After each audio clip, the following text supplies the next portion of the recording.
Olá, estudante, tudo bem com você? Victor Prado aqui, professor especialista da disciplina História do Brasil 2. Hoje, no módulo 4, nosso último módulo, Crise do Império e Instauração da República. Na unidade 1, um contexto de crises. Nesse módulo 4, a gente vai trabalhar um pouco exatamente dessa crise do Império, né, que vai levar à proclamação da República. Então, a gente vai entender alguns movimentos e algumas mudanças políticas, sociais e econômicas que acontecem no contexto do Império, uma instabilidade, né, de crises que vai levar à proclamação, mas a gente também vai trabalhar um pouco da proclamação em si, lá na unidade 2 posteriormente. Bom, vamos entender um pouco do cenário político do Império, né? Que momento é esse que o Império vive? E aí, esse cenário político precisa ser desenvolvido a partir de 1850. A gente já trabalhou um pouco disso em módulos passados, né, em relação, por exemplo, à questão econômica, mas também envolvendo, né, a luta, né, contra a escravidão e o movimento abolicionista, né? Então, esse momento de 1850, a segunda metade do século, é um momento de muitas transformações sociais. E a gente vai entender um pouco desses contextos políticos, né, para exatamente chegar ao cerne da questão, que é a multiplicidade de crises pelo qual o sistema e o Estado imperial vai enfrentar. Bom, a gente vive um momento de um domínio da elite política conservadora. Isso aqui é resultado principalmente do que foi o período regencial, que a gente viu, inclusive, né, a consolidação desse regresso conservador. Isso vai acontecer durante também o início dessa segunda metade do século XIX. Então, a gente tem legislações que a gente já estudou, né, em módulos passados, que são exemplos de um domínio da elite política conservadora, porque são principalmente projetos de uma elite conservadora. Então, a Lei Eusébio de Queiroz carrega esse nome, né? Eusébio de Queiroz, um membro dos conservadores, né? Do Partido Conservador. Né? A Lei de Terras, que também simbolizava, né, a tentativa de consolidação agrária, né, para uma elite conservadora que estava ligada, né, à exportação de produtos agrícolas. Então, a gente está vendo uma movimentação política conservadora de consolidação. Alguns historiadores vão contar que 1850 é a consolidação do Estado imperial, e essa consolidação se dá por parte desta elite conservadora no poder. A gente vai ter também outras legislações, né? A reforma da Guarda Nacional. Essas são legislações, por exemplo, a reforma da Guarda Nacional é uma legislação que vem ainda daquele cenário político da regência, da segunda metade da regência, que é um cenário de regresso conservador, ou seja, de revisão de legislações que foram feitas em um momento em que liberais moderados estavam à frente do poder. Então, por exemplo, a reforma da Guarda Nacional, ela vai ser feita sobre um caráter de revisão, né, e também principalmente de atestado de que a Guarda Nacional, né, está dentro tá desorganizada, né, está dentro de um aspecto ainda liberal, lá, né, do avanço liberal do período regencial.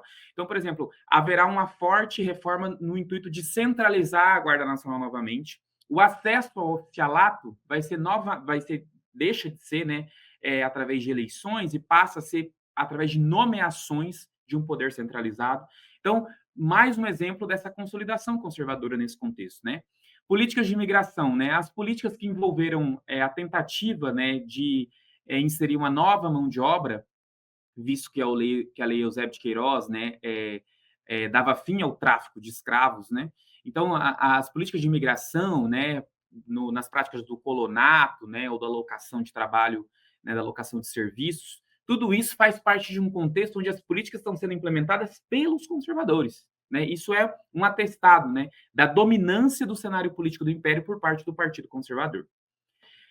Isso não significa que os liberais vão estar, né, completamente isolados da participação, né, ou da tentativa, né, de ganhar espaço no poder, no governo. Né? Em 1853, a gente tem o Ministério da Conciliação. Havia uma perspectiva por parte dos conservadores que deixar os liberais à mercê do poder, ou seja, simplesmente isolá-los politicamente, não dar vez e voz, acabaria levando eles às ruas. Assim como aconteceu durante o período regencial, onde os moderados dominaram o poder, deixaram todos os outros grupos políticos afastados, marginalizados na política, Então, os conservadores viam isso, né, que não poderia ser feita a mesma coisa, porque durante as regências, né, a gente teve muitas revoltas que foram motivadas por atores políticos liberais exaltados ou até mesmo restauradores. Então, esse é o momento em que os conservadores veem no Ministério da Conciliação um lugar para inserir a oposição liberal num contexto de disputa de poder, para impedir que eles fossem às ruas e causassem revoltas e manifestações públicas, né? Então, o Ministério da Conciliação é exatamente isso, um lugar de conciliação entre oposição e governo, a fim de possibilitar um diálogo que não levasse, né, essa oposição a incitar revoltas nas ruas, né?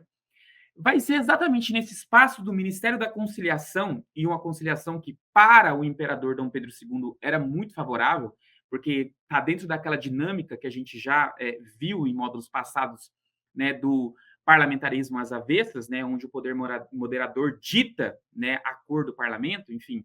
Então, era muito conciliável para ele ter o Ministério da Conciliação, onde tanto o governo quanto a oposição estavam ali em diálogo. E isso, né, fazia com que ele só fizesse a manutenção, né, dessas duas forças. Mas é exatamente nesse Ministério da Conciliação que os liberais vão começar a se organizar em busca de um poder, né? É ali que cresce, né, cada vez mais uma participação liberal, principalmente através de algumas reformas, como foi, né, algumas reformas eleitorais que ocorrem durante o período de 1860 em diante, né? Essas reformas eleitorais elas vão cada vez mais trazer uma renovação, né, para a Câmara. Essa renovação vai, aos poucos, fortalecer esse Partido Liberal, que vai ganhar cada vez mais presença. Então, o Ministério da Conciliação ele serve como esse espaço onde os liberais vão propor leis, projetos de leis, que podem os beneficiar e que, na conciliação com conservadores, vai ser aprovado numa Câmara que tem maioria conservadora. E aí, exemplo disso é, por exemplo, 1862, quando é aprovado, né, uma nova legislação eleitoral que favoreceu, por exemplo, a renovação da Câmara, que era a maioria conservadora, e que passa a ter um espaço maior liberal. Então, 62 marca um renascer liberal no sentido da presença massiva, né, de liberais dentro da Câmara, e liberais históricos, enfim, e que vão, a partir desse novo patamar, né, um patamar de maior espaço dentro do poder legislativo, vão trazer discussões e temas que são um pouco mais radicais. Haverá toda uma movimentação desses liberais, até mesmo uma certa insatisfação, porque nesse momento há liberais um pouco mais radicais dentro desse partido, outros não. Essas dissidências, né, essas inconsistências também dentro de um programa, né, desse Partido Liberal, vai ser basicamente a base, a fundamentação da criação, por exemplo, de uma Liga Progressista. Nesse momento aqui, a Liga Progressista, ela é exatamente um ajuntamento, não é um partido novo, mas é um ajuntamento, né, como se fosse um bloco partidário, né, um bloco de diversos partidos, né, no caso, né, mas de pensamentos em torno de algo que é uma oposição. Né? Então, tem dissidentes conservadores, pessoas que não estão concordando exatamente com a política conservadora, e também alguns liberais históricos. Eles vão compor essa liga progressista. Posteriormente, né, essa falta, né, de conciliação, muitas vezes, exatamente num contexto, né, em que a conciliação ela está numa crise dentro do ministério e se dá muito mais dentro da Liga Progressista, que é uma resposta, né, a isso, ou seja, a Liga Progressista compõe uma nova conciliação, dissidentes conservadores e liberais históricos, e em 64 essa Liga Progressista vai amadurecendo até a criação do Partido Progressista, né? E aí ele leva exatamente o ideal dessa conciliação lá do Ministério, né, de Conciliação. Então, a conciliação de partidos, né, mas tem uma orientação predominantemente liberal, ou seja, é uma organização da oposição ao conservadorismo, ao Partido Conservador. Isso que é importante colocar aqui, né, que o Basile traz. É isso, né? Esse Partido Progressista, essa Liga Progressista, ela representa isso. É a conciliação que estava lá desde a época dos ministérios, fruto, e aí é uma conciliação somada a um fortalecimento dos liberais e, né, e uma organização em torno desse Partido Progressista, que é o quê? A oposição à predominância, ao domínio do Partido Conservador. Então, esse é um cenário político que se dá a partir dos desdobramentos, né, que vem desde ali do período regencial. Por que é importante entender isso? Essa movimentação partidária, né, essas criações de ligas, né, de blocos partidários, toda essa movimentação, ela vai fazer parte de um contexto de insatisfação, ela vai fazer parte de ações e projetos políticos que vão estar envolvendo, por exemplo, as legislações abolicionistas, que vai estar envolvendo a questão do crescimento urbano, a questão social de uma dinâmica política nova a partir da, né, do surgimento de uma nova elite política, que é a elite política dos barões do café, né, dos cafeicultores do Oeste Paulista. Então, assim, é importante entender esse cenário político do Império, uma dominância conservadora, a organização, né, de um renascer liberal em torno, por exemplo, do ideal progressista, que é exatamente essa dissidência conservadora com esses liberais históricos. É importante entender isso para averiguar o quê? Que o cenário político no início dessa segunda metade do século, a gente tem um domínio conservador. E ao longo desses anos, até chegar em 89, a gente tem movimentações, organizações que vão estar conseguindo acompanhar as mudanças políticas, as mudanças sociais, as mudanças econômicas. Então, esse cenário político do Império está respondendo a novas demandas sociais. Quem que está respondendo? É o Partido Progressista, depois vai ser o Partido Republicano, enfim, são essas novas organizações políticas que vão estar respondendo a essas novas demandas sociais, enquanto o Partido Conservador vai se desgastando, assim como a própria figura do imperador. Então é isso, assim, o que eu quero passar com esse cenário político é exatamente isso. É um cenário onde os conservadores estão no poder, mas há uma nova organização política liberal, progressista, republicana, que está acompanhando as mudanças sociais do Império. E aí, nesse contexto, a partir de 64, a gente tem a Liga Progressista, né? Mas a gente tem um fato político muito importante, que é a Guerra da Tríplice Aliança. E aí, até coloquei aqui, né? Guerra de muitos nomes. Bom, isso aqui diz muito. Essa é conhecida como Guerra do Paraguai, por exemplo, aqui, né? Muito difundida como Guerra do Paraguai. Mas a verdade é que é uma guerra de muitos nomes, porque é uma guerra que está dentro de um cenário de disputa, né? Em relação a exatamente a visão dela. No Paraguai, ela não é conhecida como Guerra do Paraguai. Ela tem muitos nomes lá. Exatamente porque muitas vezes a história, e aí essa história oficial, essa história factual, né, que pega lá, né, enfim, grandes memorialistas, né, heróis da República, um aspecto positivista, né, de pegar só, né, em vez de se atentar à dinâmica social, pega, sei lá, é, fontes oficiais que vieram no governo, ou relatos de grandes heróis, e constrói uma história a partir disso. Isso faz com que a história seja só dos vitoriosos, ou seja, a história vai ser só da Tríplice Aliança? Não.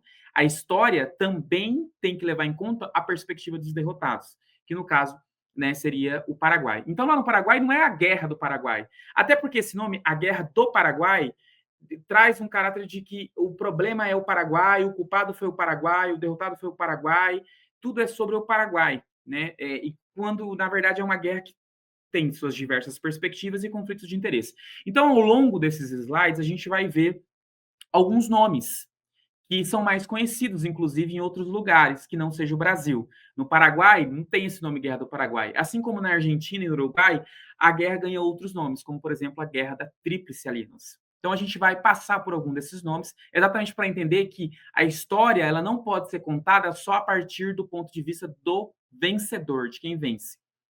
O historiador ele precisa ver as outras perspectivas e considerar essas outras perspectivas na hora de fazer sua análise histórica. Bom, essa guerra, ela tem a sua origem a partir de um conflito de interesses na Bacia do Prata. E aí são conflitos, são interesses econômicos, sociais, políticos, principalmente, em torno da Bacia do Prata, que é esse lugar, esse ponto, né, de encontro entre Argentina, Brasil, Uruguai e Paraguai. São esses os interesses na Bacia do Prata, desses 4 países, né?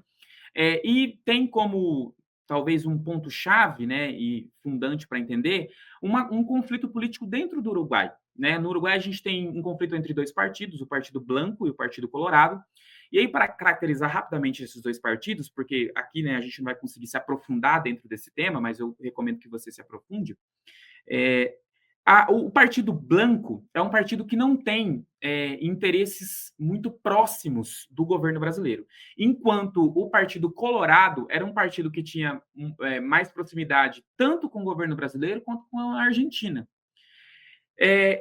Né, o governo Blanco ele vai assumir a presidência do Uruguai, e aí a partir disso vai ter uma série de dissidências políticas, né? Porque o governo Blanco, o Partido Blanco, é um partido que não tem interesse de firmar alianças políticas e comerciais com o Brasil e nem com a Argentina. Concomitantemente, a gente tem na Argentina a subida do poder na mão do Mitre, né, que vai ser o novo presidente, Bartolomé Mitre, e ele é um cara que já esteve exilado no Uruguai, inclusive, e tem uma proximidade muito grande com os colorados também. Então, dentro de um cenário político, a gente está vendo o quê?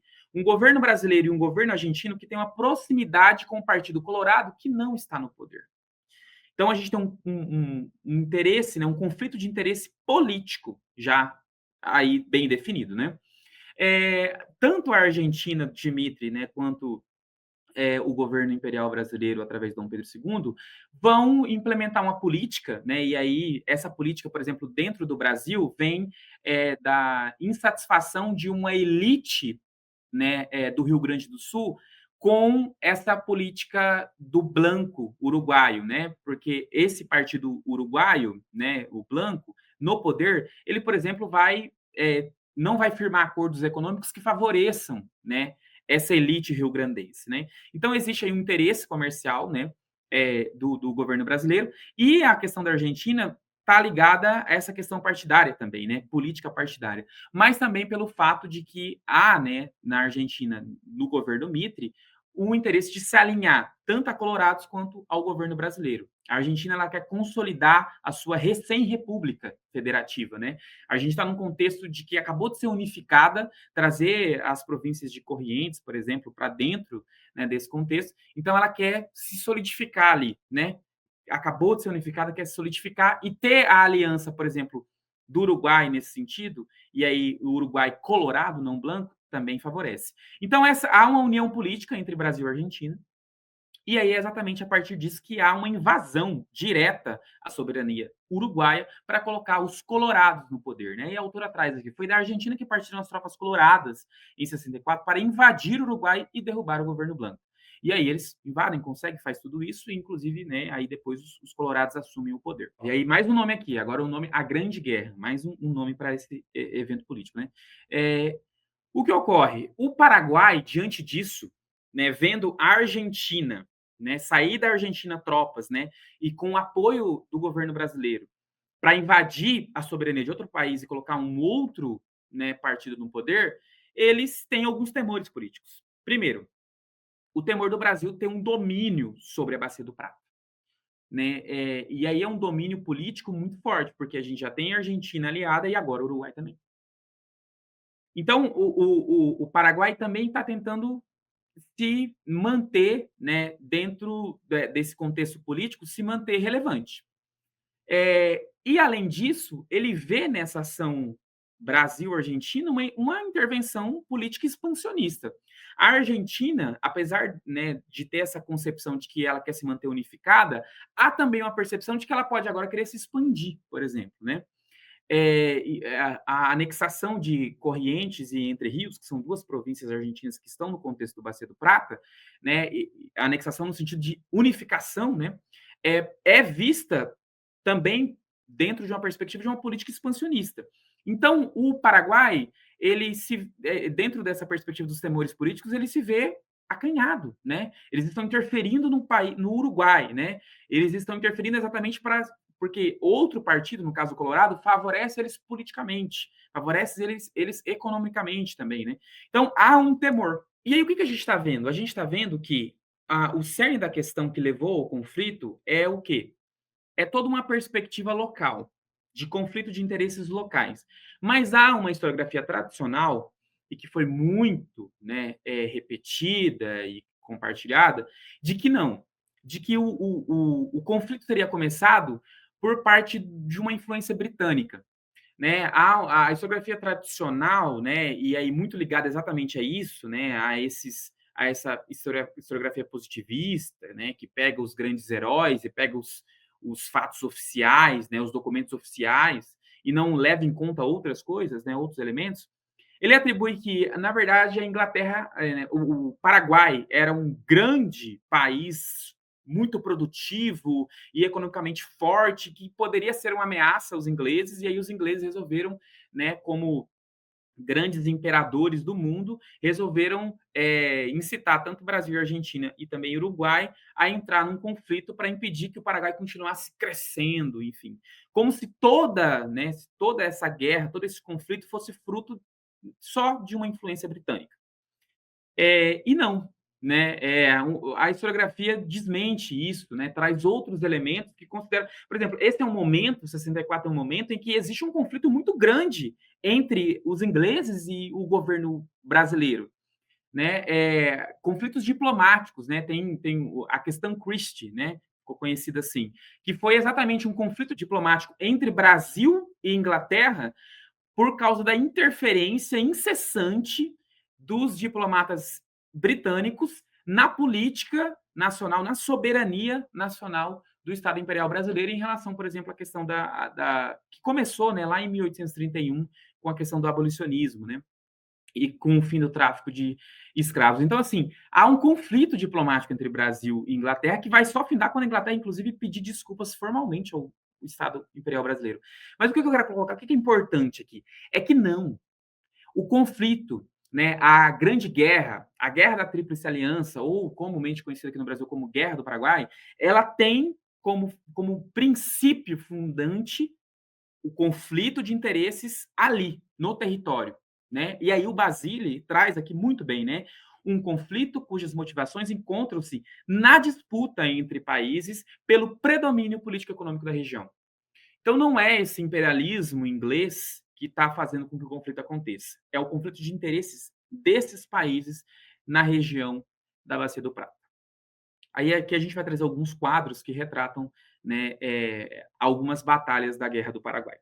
Mas dando continuidade, né, a gente tem, então, a queda do Aguirre, que é exatamente esse representante do Partido Blanco, né, no Uruguai. Então, ele cai, sobe ao poder, né, os colorados. E aí, o Paraguai, ele resolve, né, a autora traz aqui, né, depois da queda do Aguirre, o Paraguai invadiu o Brasil, mais especificamente o sul de Mato Grosso, né, no final de 64. O que acontece? O Paraguai, ele invade o Brasil exatamente porque ele pensa, né, ele tem um fator motivador aí de que o elemento surpresa seria fundamental nesse processo, né? E que, inclusive, havia uma esperança aí de que essa invasão ela surtiria um efeito dentro do Uruguai, onde os blancos conseguiriam tomar novamente o poder, tirar os colorados, né, e tomar novamente o poder. E aí seria uma guerra entre Uruguai e seria uma guerra de uma aliança paraguaia e uruguaia contra a Argentina e o Brasil. Então havia um elemento de esperança e havia um elemento onde a melhor defesa seria o ataque, né? Que seria esse elemento surpresa, né? Então por isso que ele invade, né? Dentro dessa perspectiva estratégica que ele invade, né? O Brasil no final de 64, em dezembro de 64. Bom, além disso, posteriormente ele vai invadir Corrientes e Misiones, que são províncias argentinas, Corrientes, uma província recém-anexada, inclusive, né? E isso, né, vai levar a uma união, né, uma tríplice aliança, né? Uruguai-Colorado, né? E aí é importante, Uruguai-Colorado, né? Os blancos, né, não conseguiam tomar o poder novamente, como acreditava que podia acontecer o Paraguai, né? Um Uruguai-Colorado, ou seja, uma parcela, né, do Uruguai, Argentina e Brasil formam a Tríplice Aliança, né? E aí que tem mais um nome para a guerra, né? A guerra contra a Tríplice Aliança, é mais um nome que é conhecido a guerra. Enfim, só que a gente está dentro de um contexto onde a gente tem um exército brasileiro muito mal treinado. Isso é um ponto fundamental para a gente entender. Durante os últimos anos, a gente estava vivendo um contexto do exército estar a par, né? Ser colocado à margem das políticas públicas, dos projetos políticos, tanto de conservadores quanto de liberais. Isso porque havia uma visão lá, né, em 31, de que o exército brasileiro ele era muito monárquico, né? De que ele, enfim, só na última hora, por exemplo, foi a favor da abdicação do Dom Pedro I, Isso lá em 31, né? Então, a criação da Guarda Nacional, como a gente já viu em módulos anteriores, foi fruto desse sentimento de que o Exército ele não representava essas aspirações mais liberais, né? E que eles eram muito adeptos ainda a essa perspectiva monárquica. Então, a criação da Guarda Nacional fez com que os investimentos públicos militares fossem, né, focados nisso, na Guarda Nacional. Então, o Exército Brasileiro, nesse momento de um conflito, né, de uma guerra contra o Paraguai, fosse um exército mal treinado, fosse um exército com pouco efetivo, né, porque o que estava fortalecido era a Guarda Nacional. Então, esse foi um ponto basilar, né, porque o exército brasileiro estava num contexto de guerra, mas era um exército com pouco efetivo e mal treinado. Então, vai se ver, né, grande. Aqui mais o nome de guerra, a Guerra Guaçu. Então, vai se ver, né, a partir de 64, com a Guerra do Paraguai, um momento de que a gente precisa renovar esse exército brasileiro. E aí haverá vários esforços nacionais, e são importantes, né? Então, a gente tem, por exemplo, o voluntariado, né? A imprensa é muito utilizada para colocar o Paraguai como um inimigo, né? Enfim, ilegítimo, um governo ilegítimo, inclusive, enfim, são os grandes inimigos, enquanto os brasileiros são as vítimas desse inimigo, e isso, né? A utilização da imprensa vai fazer com que crie-se um sentimento de que eu preciso defender o meu país. Então, muitas pessoas vão se voluntariar, vai ter, né, o efetivo dos voluntariados da pátria. Muitas pessoas vão se voluntariar para entrar dentro do exército.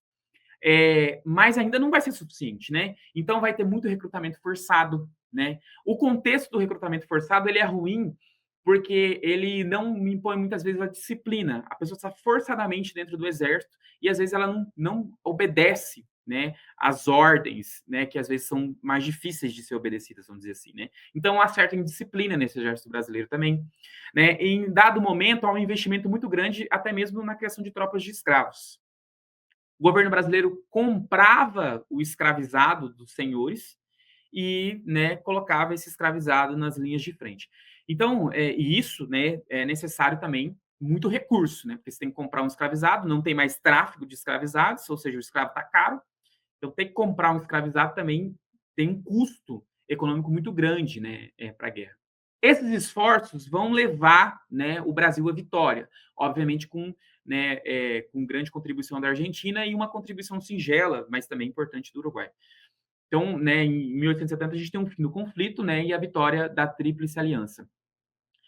Mas é importante colocar isso aqui porque esse esforço nacional feito em torno do exército, ele é um elemento fundamental porque é o sentimento patriótico de defesa do seu país de um inimigo externo, de defender o seu país, de se voluntariar pelo seu país, que vai renovar o exército, que vai trazer o exército novamente uma colocação de sua importância, né? E a gente vai entender isso dentro de um contexto posterior à guerra, que vai influenciar diretamente na política e numa crise social pelo qual o Estado Imperial vai enfrentar. Então, é importante entender isso, né? Esse exército, né, que está aqui, inclusive sobre, mais uma vez, né? A gente vai ter a participação, por exemplo, do antes Marquês de Caxias, que já era, né, uma grande liderança, né? Que é a pessoa que resolveu a Revolução Farroupilha, né? E aqui vai virar Duque de Caxias, enfim. Então, a gente vai ter essa renovação que vai trazer um sentimento patriótico, de identidade nacional, né? Importante para essa visão do ser brasileiro e para a renovação deste novo ator político que será o Exército a partir do fim da guerra. Bom, a gente tem, né, em 70 o fim do conflito, 1870, e isso significou um domínio político, né, dessa aliança, da Tríplice Aliança, mas principalmente do Brasil, na região da Bacia do Prata, né?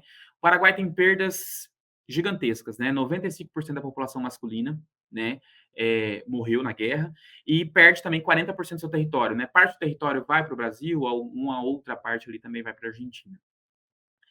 E essa é uma consequência gigantesca, porque foi também uma devastação total, né, do Paraguai, né? Aí o Basile traz aqui, né? Além do massacre que sofreu na sua população, como a gente viu, né? Das perdas materiais e da devastação do seu território, teve sua economia arruinada. Então foi muito significativo a Guerra Guaçu, ou a Guerra do Paraguai, para que o Paraguai entrasse dentro de uma crise gigantesca. Teve que pagar indenização, né, para a Argentina, para o Uruguai, para o Brasil. Então, assim, foi realmente muito uma devastação total, né? Existem muitos historiadores que se dedicam a estudar só a Guerra do Paraguai, então, né, pesquisem, né? A gente não vai conseguir se aprofundar aqui, mas é muito importante esse conflito, né, da Guerra Gaçu e todos os outros nomes que a gente viu, explicam muito, né, sobre tanto a identidade nacional que é criada no Brasil, quanto esse conflito de versões, de narrativas históricas, né, e memórias sobre esse conflito, né. E aí, dando sequência, o fim da Guerra do Paraguai, em 1870, ele faz nascer novos contextos.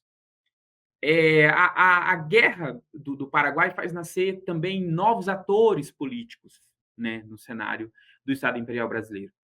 E aí o Basile vai trazer, né? Os anos que se seguiram ao término da Guerra do Paraguai assinalaram um novo e decisivo período de inflexão na história do Império. O Brasil passava então por profundas transformações econômicas e sociais que teriam efeitos marcantes sobre a política imperial. E a gente vai entender isso. Mas é importante colocar a Guerra do Paraguai nisso, nesse contexto, porque as consequências elas são políticas, elas são sociais, elas são econômicas. Aí o autor vai trazer, em 1880, inauguraria uma nova fase na história do Segundo Reinado, uma fase de crise cada vez mais acentuada, na qual as imagens de Dom Pedro II da monarquia sofreriam um desgaste contínuo. E aqui eu vou incluir também os próprios conservadores, né? O próprio Partido Conservador também vai estar sofrendo esse desgaste contínuo. Vamos entender isso? Então a gente está falando o quê? De um contexto, um novo contexto, que é um contexto do quê? De crises. Crises. E a gente precisa entender essas crises para chegar até 89. Uma crise política. A gente tem uma crise política que é política partidária, né? A gente tem muitos desentendimentos dentro daquela liga progressista, dentro daquele partido progressista, de desentendimentos sobre a própria concepção do que é a Guerra do Paraguai. Né, sobre como se tratar a Guerra do Paraguai, sobre a quantidade financeira, de recursos financeiros que são alocados na Guerra do Paraguai. Tudo isso causa um grande desentendimento entre essa Liga Progressista. Em 68, o Partido Conservador retorna ao poder, né, com maioria, e isso faz com que haja novos arranjos. Então, são muitas movimentações políticas, mas o que é importante aqui colocar? É que esse retorno do Partido Conservador em 68, ele marca um momento de reorganização da oposição. Então, a oposição está se reorganizando dentro desse contexto de crise política, de insatisfação com a Guerra do Paraguai, de insatisfação com os recursos que são colocados nessa guerra, né, de insatisfação, né, com o conduzir da guerra, né? Até porque se tinha uma perspectiva de que a guerra duraria pouco tempo. Essa é uma perspectiva tanto paraguaia quanto brasileira, de que a guerra ia durar pouco tempo, e essa guerra se estendeu, foi de 64 a 70, né? Então, há uma reorganização dessa oposição. E essa oposição vai se reorganizar a partir desse desentendimento do Partido Progressista dentro do Partido Republicano. O Partido Republicano vai trazer liberais radicais, né, figuras históricas, muitos jornalistas também, e vai trazer essa insatisfação com a atualidade. Esse Partido Republicano, ele também está dentro de um contexto, por exemplo, da emergência de novos atores sociais, como, por exemplo, a classe urbana, né? Ou o movimento abolicionista. Tudo isso vai estar abarcando o quê? O que o Partido Republicano vai estar fazendo? Ele vai estar trazendo para dentro do seio do partido essas novas aspirações sociais, essas novas movimentações políticas, esse sentimento de insatisfação e de mudança. É isso que vai estar dentro do Partido Republicano a partir de 1870. E também ele vai estar trazendo para dentro do partido, né, uma nova elite que está insatisfeita, que são os cafeicultores do Oeste Paulista. Os cafeicultores, essa elite política importantíssima, que é a elite do café, vai estar insatisfeita com esse governo que muitas vezes não faz o suficiente para satisfazer os seus interesses. Então, por exemplo, a gente já viu isso em módulos seguintes, né? O governo imperial brasileiro, ele faz uma linha férrea que liga Jundiaí ao Porto de Santos.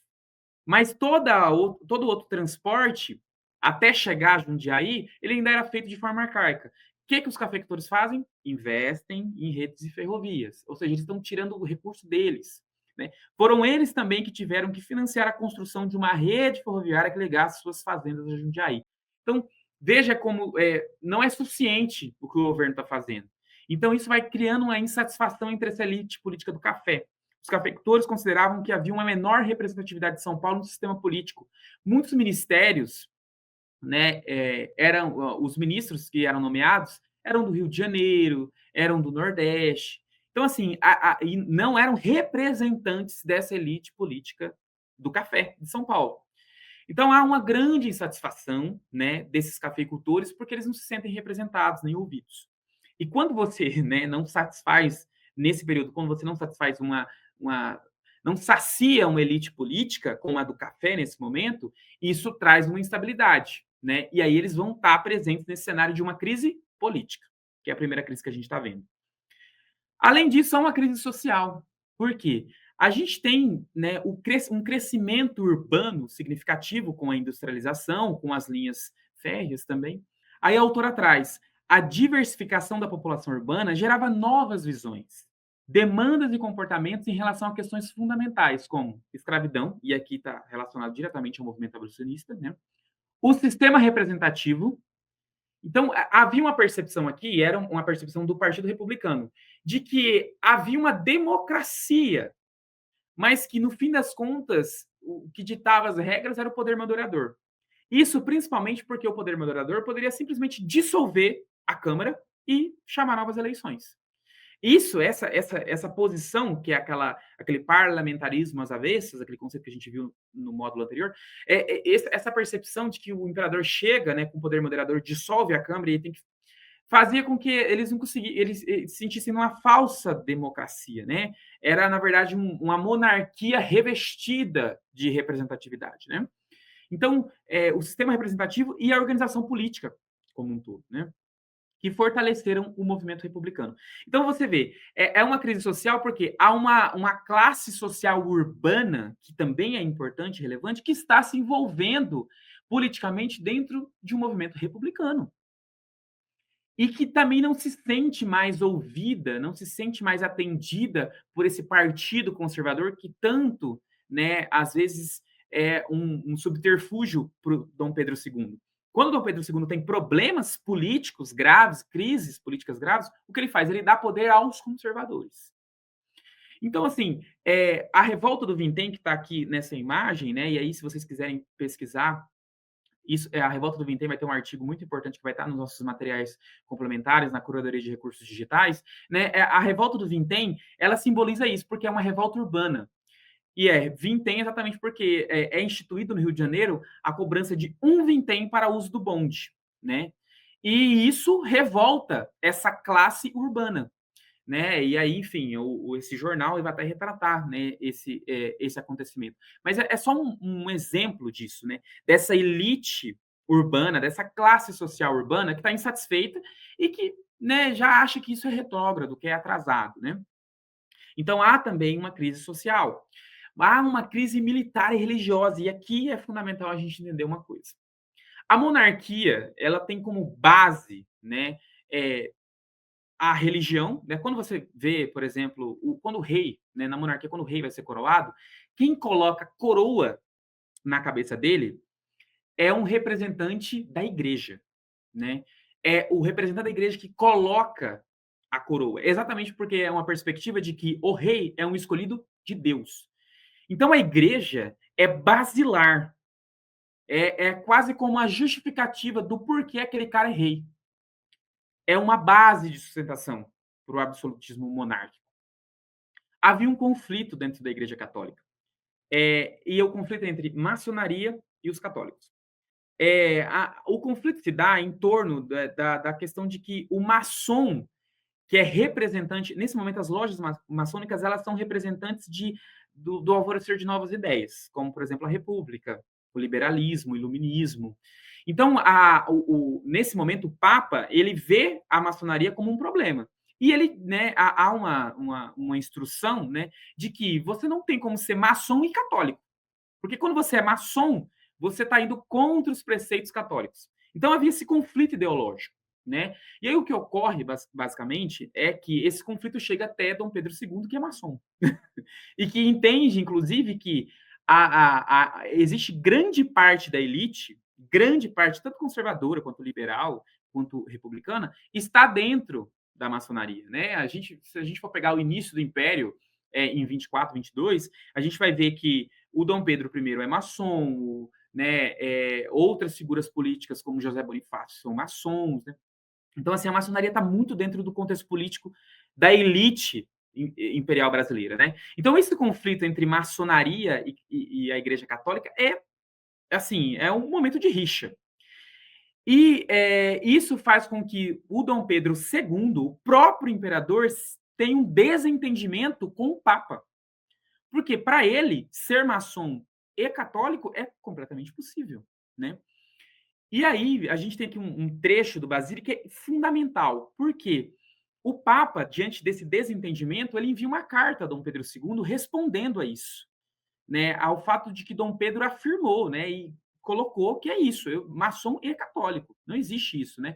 Até porque havia uma movimentação de vários padres no Brasil de expulsão de maçons da igreja, né? Excomungação de maçons da igreja. Então, nesse conflito de interesse, o padre vai responder: Vossa Majestade, né, Dom Pedro II, descarregou o primeiro golpe na igreja, sem pensar que ele, o golpe, abala ao mesmo tempo os alicerces do seu trono. Isso aqui é fundamental para entender. Porque é exatamente isso. A igreja é um pilar, um alicerce fundamental para a concepção de monarquia. Então, quando ele tem uma crise religiosa com o próprio Papa, ele atesta, né, que dos seus alicerces está ruindo. E, além da crise com a Igreja Católica, essa crise religiosa, a gente tem uma crise militar. O que acontece? Os militares, pós-Guerra do Paraguai, eles vão se renovar, né? Haverá um novo sentimento, né, de união entre esses militares. E, inclusive, eles vão enxergar que eles estão à margem. Né? A criação da Guarda Nacional simboliza isso para eles, que eles estão à margem, que a prioridade é a Guarda Nacional. Eles vão sentir em segundo plano. Então, eles vão estar lutando por um maior reconhecimento pós-Guerra do Paraguai, né? E aí a autora traz, cada vez mais os militares participavam do debate político, principalmente através da imprensa, acirravam-se sua oposição ao governo. Os militares vão estar ativamente participando da política através da imprensa, vão estar se manifestando. E aí, dentro da legislação, haverá proibições. Por exemplo, o militar não pode usar a imprensa para falar mal do governo, não pode fazer isso, ele não pode se manifestar politicamente. Essas proibições e as punições para esses atos vão cada vez mais unir esses militares em torno de um sentimento de insatisfação, de falta de reconhecimento da importância deles para o Estado Imperial Brasileiro. Ou seja, a gente está vendo mais uma crise, a militar. Os militares que foram, né, sempre aqueles que estavam participando de grandes ações, né, de grandes momentos de virada política, né? Então, veja, o que a gente está vendo? A gente está vendo várias crises, né? E aí é exatamente a insustentabilidade dessas crises que vai apontar transformações que Dom Pedro II e o Partido Conservador, né, esses líderes conservadores, não vão conseguir responder.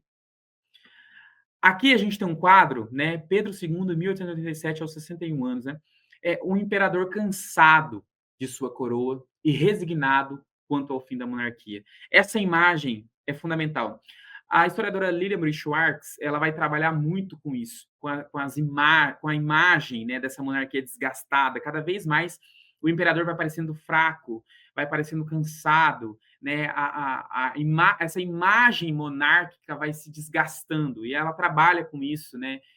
No livro As Barbas do Imperador. Então, assim, é exatamente isso. Isso aqui é símbolo dessa insustentabilidade da crise, da monarquia não conseguir acompanhar as mudanças e transformações sociais.